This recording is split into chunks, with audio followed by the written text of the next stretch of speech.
So what we've got now is the Conservatives have introduced this bill into the House of Commons. They are making the single biggest negative policy reversal that we've had in this country in the last 100 years. This is far-reaching. It affects non-farmers. It affects all of Canada, and it especially affects the farmers in Western Canada. And they're doing this in just a matter of weeks. They're not letting farmers speak. They're not following the due process of Parliament. They're finding ways to circumvent the due process. So, for instance, they didn't allow the bill to go to the regular Ag Committee. They didn't allow witnesses, farmer witnesses, to come and speak to the special legislative committee that they constructed just for this bill. They refused to have hearings in Western Canada, where the majority of these negative effects are going to be felt. They, at every turn, they introduced what used to be called closure, which is now time allocation, to limit the debate in the House of Commons. Again, for the largest, most negative policy reversal in 100 years in this country, and they're refusing even to let it be debated. So that brings us to the legislative hearing, which they did have, which the Minister of Agriculture spoke to about 10 days ago.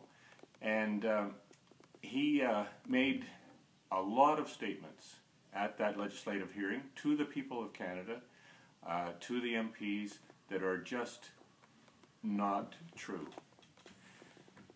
There seems to be nothing that this minister won't say in order to try to sell this plan as unending good news.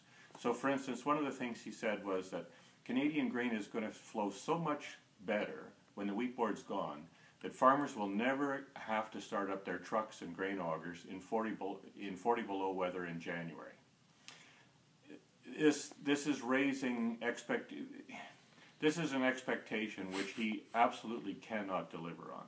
It's just something that he is saying to try to make farmers think that there's nothing here but good news for them. Something else he said at the committee, and his committee testimony is just full of things that are patently false. One of the other things he said at the committee was that the board of directors of the Canadian Wheat Board, of which I am one, have never invited him to come to one of our board meetings. Have never allowed, the word he used was allowed. We've never allowed him to come to a board meeting. It turns out that there's records on file at the Canadian Wheat Board of direct and personal invitations to this minister to come and meet with the board of directors of the Canadian Wheat Board dating back to 2008. It's just incredible that a minister would sit there at a committee and make these false statements. But, you know, if this is the sort of serrated edge that farmers have been up against, the kind of discrimination that's in play here with this Harper government, a government which is willing to say and do anything in order to kill the Canadian Wheat Board.